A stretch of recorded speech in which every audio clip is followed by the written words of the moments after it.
let's deep dive into 3 incredible architecture projects. G'day, my name's Kyle. My friend Marston has just published the 3rd volume of the architecture competition's yearbook, and I wanted to take a deep dive into one of these competitions and have a look at what made these competitions win so that you can apply those principles and those tactics to your own architecture projects. The architecture competition's yearbook is a publication of the best architecture competition entries for the year. As you can see behind me, this year's publication is the pink book, the 2021 volume, and it features an analysis of over 30 successful architecture projects, including deep dives into how they won the architecture competitions that they entered. The 2021 volume has just been released and is available for a limited time. If you want to pick up a digital or physical copy of the book, you can feel free to click that link in the description below. I've been given an extra copy to give away to some random commenter on this YouTube video, so if you'd like to win this free copy, all you have to do is leave a comment down below saying why you'd like to win it,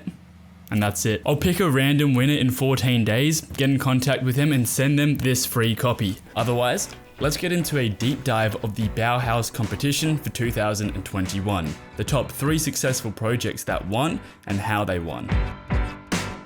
For those of you that don't know much about the Bauhaus movement and the architecture school, here's a little bit about Walter Gropius. After putting his career as an architect on hold to fight the First World War, Walter Gropius sensed the world needed a radical change.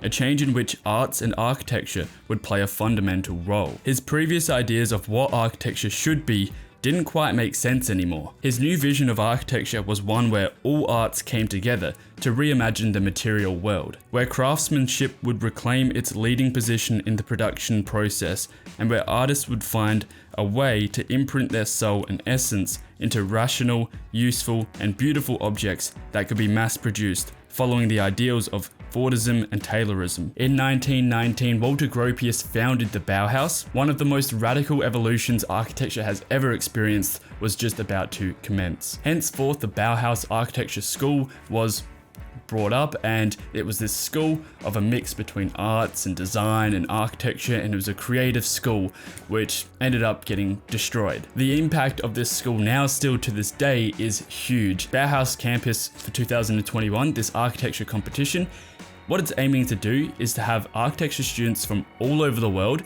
reimagine how this school would look like, what it would look like in the year 2021. Students are to imagine how the Bauhaus campus would look like if the iconic school from the early 1900s were to reopen its doors a century after it was first established. Immerse yourself in the world of the Bauhaus, their mindset, their ideals, their vision.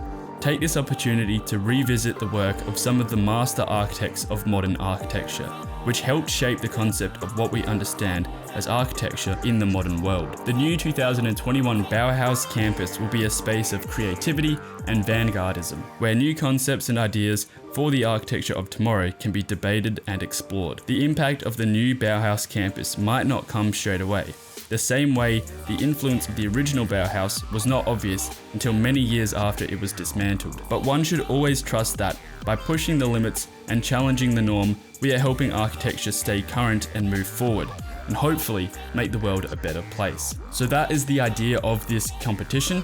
Now let's have a look at some of the entries and some of the winning submissions. And we can start off with some of the honorable mentions. What I'm sure most of these students did before starting the project was go and have a look at the old Bauhaus plans and elevations and what this building actually looked like, and to try and create a modern spin on it. And you can see there are a lot of different variations of ideas and what this place would look like, various different visualization methods, but I want to have a look at number 3 first. Let's have a look at 3rd prize of this competition. And so this was by Gabrielle Mori and Polina Kotmisheva, I think that's how you say that, from Russia. The proposal starts by colonizing the entire given land, but it does so underground, giving back to the city not just some green spaces, but a park that's unique and different. Only the floating cells raise from ground level, creating a facade that's always changing depending on how each cell is being used at a given point in time and the wind. Considering the Bauhaus was a pretty radical movement, this is a pretty radical entry. There's these floating pods that change depending on the wind, and these closed cells with green spaces that are underground. It's pretty futuristic, pretty evolutionary. The authors say that the city whose finest years are in the past and is tirelessly trying to regain, a project as daring and unique as this one would certainly put Dessau back on the map and attract a good number of visitors and residents, bringing back some of the economic activity that the city is so eager to get. So by doing something radical like this, it's encouraging tourism and people to come over from all over the world, increase the financial state of the city, and hopefully bring back some of the life it's lost. This building proposes an extreme division between public and private space, giving the user full control over when they want to engage in social activities and when they don't, in a much more powerful way than any door or wall could ever do. You know, it's a pretty crazy design, it's a pretty crazy project, but I think that's what you need to do for competitions. But you kind of need to stand out from what everyone else is doing. And you can see in all of the honorable mentions, everyone's got really nice visualization and really cool ideas of this modern buildings, which, you know, are straight and minimalistic or whatever it may be. But sometimes you've got to step outside the box and think, what is everyone else not doing? I'm going to do that. And I think that's what these guys have done, and they've just thought of something really crazy, and you know, that gets the attention of people. It's also a bit strange.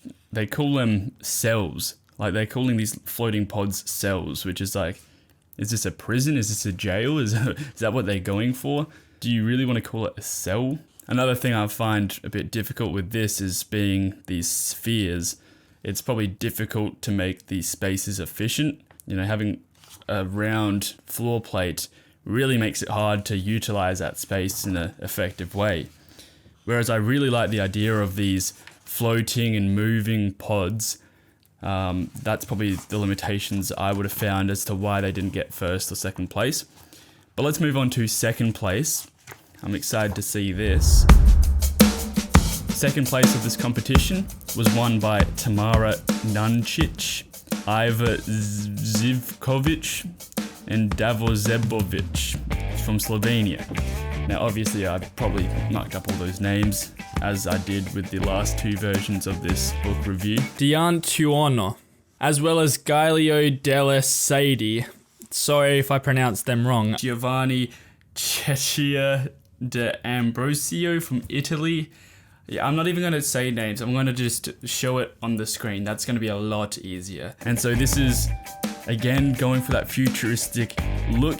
They've done like an Apple Park kind of thing here with the round building and then like a green space in the middle of that. I'm just looking at the floor plan here, but then these round spaces around it. If you look at Apple Park, I think they're going for that futuristic look as well. Obviously, Apple's this revolutionary kind of, is that the right word, industry where they're creating new things that are innovative and creative and out of this world, futuristic kind of thing. So I think that's what these guys are going for, but in a modern way. It almost looks like Villa Savoy as well, or Villa Savoy, however you say that, by Le Corbusier. You know, really large glass panels, minimal framing, make it look really open and futuristic. I think what everyone's touching on here is also the green spaces, because after the original Bauhaus got destructed and dismantled, it can be a bit dull, and if you're just using like a big concrete building, it might, you know. So the authors say that the new Bauhaus Campus is a place for all students who choose to learn and study art. Not just architecture, but painting, sculpting, illustration, and other creative disciplines. We designed a large fluid space that offers students an environment in which they can learn, develop, live, interact, and enjoy the student life.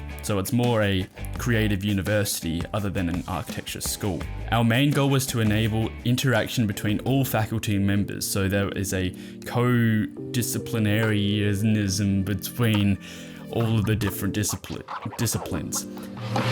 There is no hierarchy between students, nor between students and professors.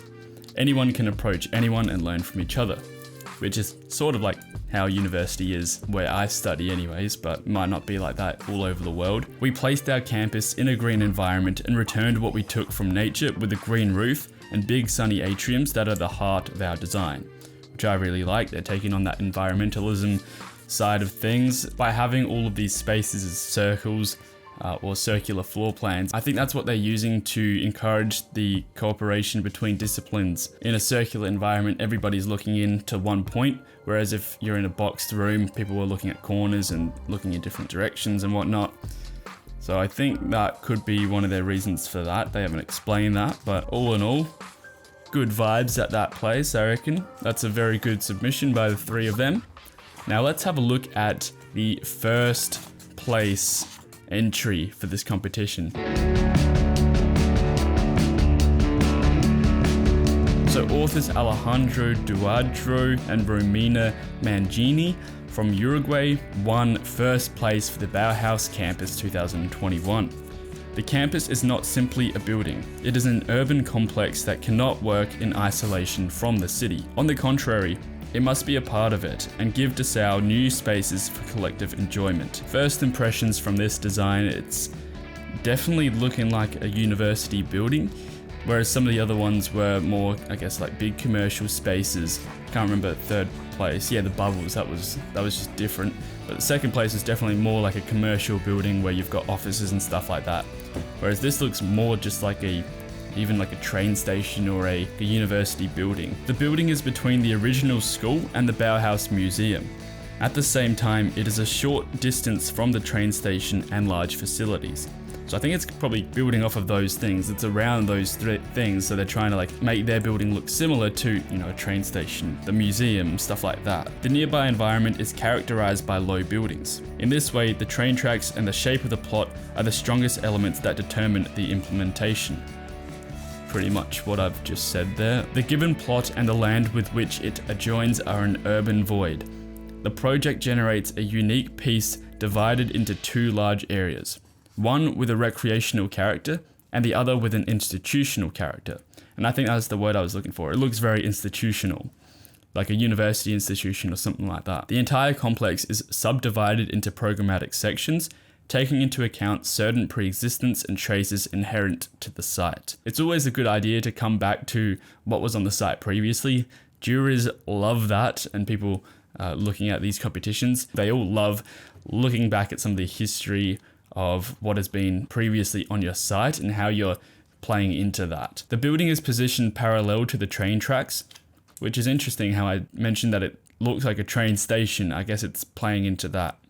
To give more public space, it reduces its footprint by arranging the entire program vertically. It is configured as a large screen that faces the city on the one hand and the railway infrastructures on the other. The ground floor is largely freed to create a covered public space. So one thing that they've really gone in on is this thing called a performatic machine. And they say generic space, but with specific gadgets.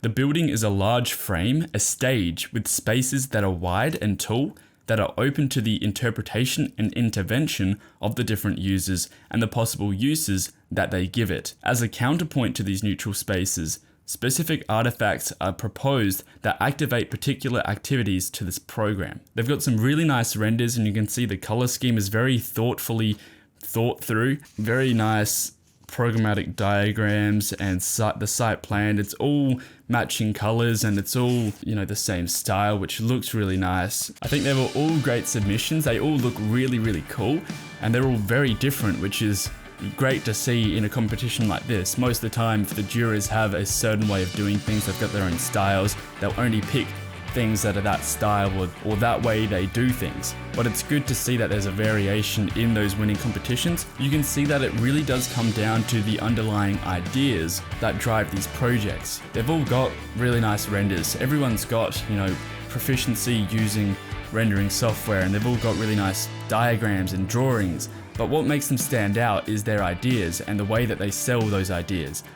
And that may be through the way they use diagrams and drawings and renders. As long as there's a clear concept behind your project that is really resonating with the brief, that's what makes a successful project. You can see that this first place winning project ties in with the city, ties in with the historic stuff that was there at that site. It ties in with what's around it, the surrounding context. It's those things, it's that real deep, thoughtful thinking that makes these projects successful, that makes the jurors really like them. If you guys want to check out this book, you can have one sent to you, or you can download one that is virtual on your computer. An ebook, I really do highly recommend going through it. There's over, how many pages have we got here?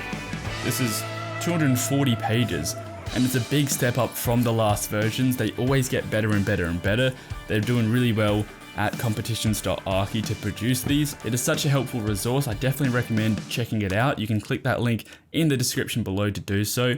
And until next time, I will see you then. Have a good one.